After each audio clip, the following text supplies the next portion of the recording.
All right, guys, welcome back to the podcast. Want to talk about one of the most important, probably most researched topics on the internet, and that is how to prevent the most common running injuries. We're going to be distilling down probably the 5, 6 most kind of popular or most common in injuries in the running community.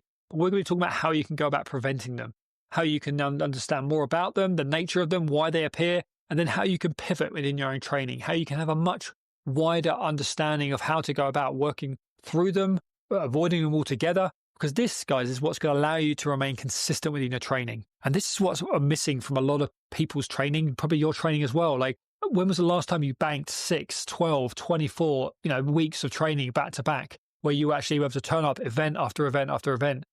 This is one of the most kind of elusive kind of things that when we speak to people, they've never been able to find this level of consistency, but it's there.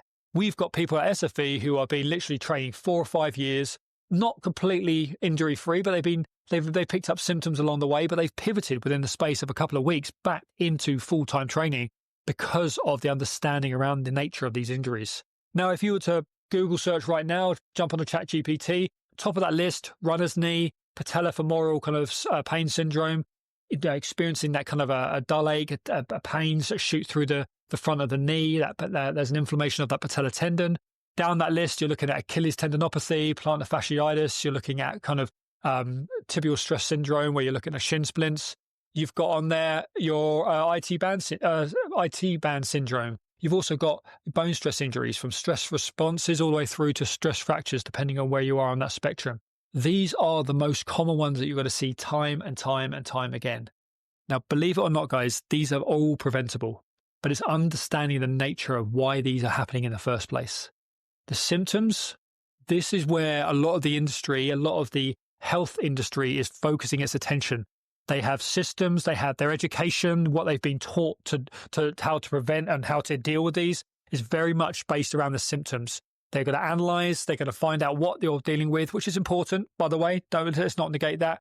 But in terms of actually working past these types of injuries and never having to deal with them again in the future, you've got to move beyond just looking at the symptoms. You've got to look deeper into the why. And this is where people can get uncomfortable for a lot of people. And a lot of people listening right now won't be buying into a lot of this because they struggle to take a step back and look at their training approach, looking at what they're not doing enough of. And this is why we do what we do at SFE, where we hold people accountable to everything that they not so much don't want to do, they just don't have as much passion to be doing. And this is what we're going to go into, guys, because currently, when we look at the nature of a lot of these injuries, runner's knee, shin splints, Achilles issues, plantar fascial issues, IT band issues, why are these happening in the first place? Why are these happening? It's because a lot of the time it's overload. It's based around compensation. Your body is getting to a point where it is struggling to tolerate the intensities, the volumes that you're asking it to perform at.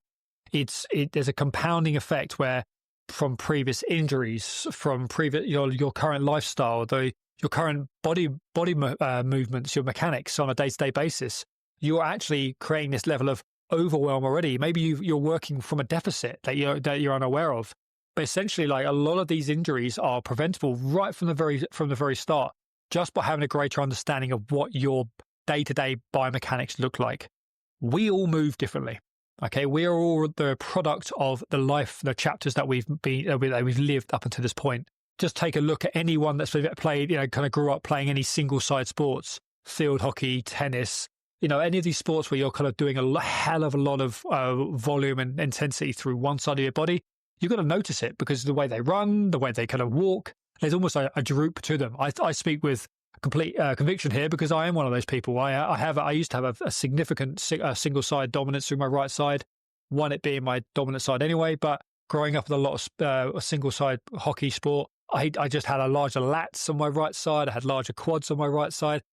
But the point is, guys, when you go into these then single dimensional kind of sports where you're doing a hell of a lot of volume and intensity in one plane of motion, whether it's running obviously is very poignant right now, but cycling, swimming are very similar to this. You're going to get to a point where your body is going to mechanically start to falter. And people would like to believe that, you can be imbalanced to a certain degree. And yes, I would agree. But how much? How much disparity do you have between left and right side? how much difference is there in terms of your levels of strength and conditioning through your right leg versus your left? And again, people just want to go, right, okay, that's it then. That's exactly what I need to work on. It's my strength and conditioning. Boom, I'm going to go off and just start doing single leg work like a man, like a committed person, 2 or 3 times a week, every week. But you're still struggling. You're still struggling because it's not a strength and conditioning issue. It's potentially, there's other things going on here. And this is what I want to help unpack, guys, because as you know, I've got a very strong passion towards obviously making sure we integrate strength and conditioning on an all year round basis with everyone that we work with, because it's the one thing that people struggle to do enough of and do it at enough intensity. But there's other things that are afoot here. Let's look at someone's training program. They are passionate about their training. They are someone that has got into running. They've always been a runner. It's the thing that gives them the greatest relief from their work. It's getting out into the wild, getting out into the environment. Like, it's exactly where they want to be. They want to be in that environment 5, 6, 7 days a week. When you look at their training program, it's based on raw passion alone. And you're seeing someone who just wants to do more and more of what they want to do. They're looking at their role models within the sport, and you can see that they're aspiring towards being able to push the envelope. How much further, how much faster can they be? But when you step back from that training program, is their logic being applied? Is it being self-taught? Is it working from an algorithm or a training app that has no idea about your levels of tolerance, the amount of stress and strain that you have on your body? Like, what have you had previous injuries that you still haven't rehabilitated? These, again, are the questions I want you to be asking yourself, guys, because these are some of the quickest ways you can be getting on top of these injuries. Understanding your levels of strength and conditioning and making sure that you're working from an individualized, appropriate training program. These are, when you distill this down very quickly with people, that when you're working with people with experiencing any of these types of injuries, often there's very little lack of individualized strength and conditioning, and there's very little understanding around that kind of individualized periodization of their run programming around their lifestyle. They're working from a program that's worked for other people. They're working from a program that's being prescribed for the training group that they run with on a Tuesday and Thursday night, but it's not valid because it doesn't work. It's not designed for you, for what your body can tolerate. And this, guys, is where we then start to go, okay, then I'm overtraining. If I'm overexerting on a weekly basis, if I'm overloading my body, and if I'm trying to push my body beyond what it's capable of, what's going to happen? Well, your body's going to start to it's not going to stop in its tracks. It's going to keep moving, and it's going to keep producing for you. But to what extent? And this is where we start to see compensations.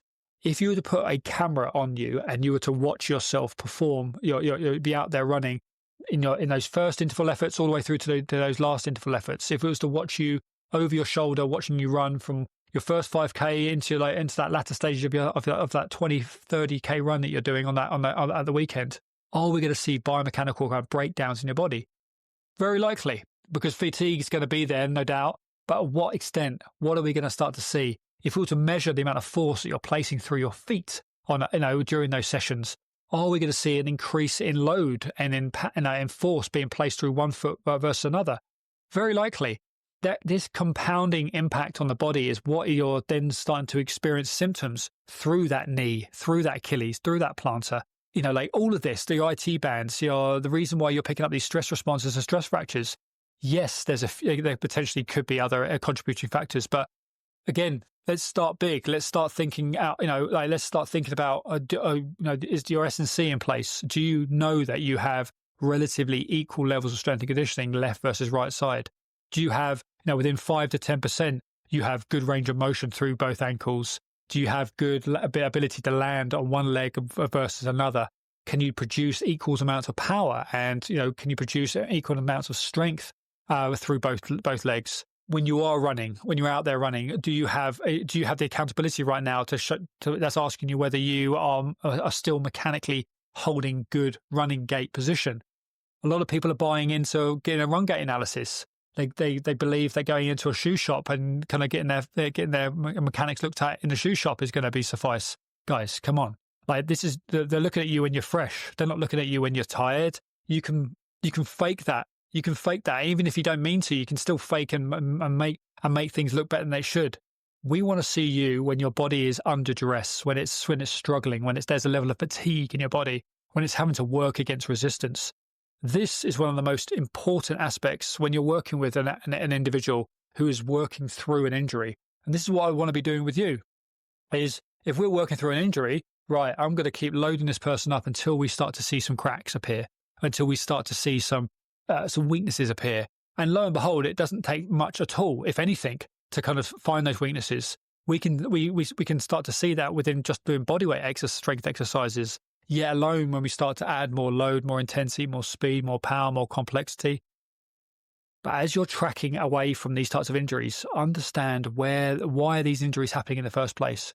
When we are talking with our SFE members, they are very quick to articulate, actually, I think this is happening it's because they have these thoughts in place.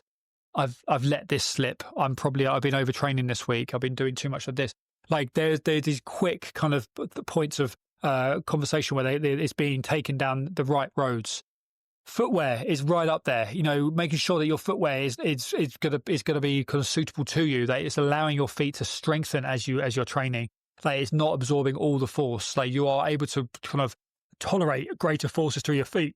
When you're kind of coming back from an injury, making sure that your feet can absorb good force through those feet. Other contributing factors to these two are going to be recovery, making sure that you're getting enough recovery within your training week. Again, going back to your program design, looking at how much recovery you've actually got in place. Are you getting enough adaptation to the stimulation of your training? A lot of people don't. And again, this is that overtraining where we're starting to see where people are literally just you're breaking down that muscle tissue, you're putting all that force and resistance through your body. But again, you're not giving that opportunity to repair, to restore, to replenish. Couple that with the nutrition. You're making sure that the nutrition's on point. These are all aspects that we want to be prioritizing as much as possible. But right at the top of the list, in terms of preventing these types of injuries on a day-to-day basis, it's going to come back to your program design. It's going to come back to your S&C, making sure that these two are right at the forefront. Because then with those two in place and with recovery, nutrition also alongside those, you're going to be building out a platform that's going to allow you to then be able to find that level of consistency again. How we integrate your run programming, your S&C, your in and around your lifestyle, again, huge variables that we want to be kind of working through with you. Other contributing factors are going to be obviously your recovery. You're making sure that you're getting enough rest and recovery within your training program. Looking at your lifestyle, looking at your training program that you're working from, is there adequate time for your body to be repairing, to be replenishing? These are critical questions to be asking yourself, especially as you're adding, where you're expecting your body to tolerate more volume, more intensity. Understanding that you're fueling adequately enough. These are actually all contributing factors towards these types of injuries, because without adequate fuel, nutrition, without adequate recovery, you're constantly going to be going into these sessions in more of a deficit. And so if that's going to compromise your biomechanics, it's going to literally be like an anchor. You're going to be working from this deficit. It's going to put you in a place where you're just going to be inhibiting your performance. Having these in place is going to be a huge, huge benefit. So you can understand, guys, when you are hearing people going into said clinic, into working with said professional, and they are then just being given a bunch of kind of very one-dimensional exercises, you're thinking, didn't they ask you about the current training program? Didn't they ask you about what your strength and conditioning kind of looks like right now? Did they look at going to give you a good overview of what your biomechanics looks like? Did they then build out a program that was like integrating, kind of deloading you to a certain degree, but then rebuilding you back up to those levels of conditioning by keeping you accountable to your S&C around your run programming, but also whilst considering what else you've got going in your life? These, guys, are the things that you want to be considering on a day-to-day, week-to-week basis if you want to prevent these types of injuries. These are the tactics, these are the mindsets, the behaviors that we see from our SFE members on a day-to-day basis, because we talk about it on a day-to-day basis. It's not enough that you're working from a program that is kind of relatively appropriate, in terms of how many days and how many sessions you're doing a week. It's not enough that you're just doing some appropriate S&C exercises that are kind of generically going to be working, improving your levels of strength. We've got to be getting into the weeds a little bit more with you guys. You want to be understanding, like, okay, what do my biomechanics look like when I'm at my when I'm starting to fatigue, when I'm at my thresholds? Am I fueling enough now that I'm starting to train at these higher intensities, these higher volumes? Am I getting enough recovery in my training program? Is my S&C specific enough now? Do I need to go deeper? Do I have some obvious imbalances that I'm still not up to speed with? And if I work on, are going to give me even greater movement efficiency, maintain my run cadence. Understanding these principles is gonna remove the veil of the BS out there, the bullshit. The products, the services that are just selling you down a river and just selling answers to the symptoms and not the problems.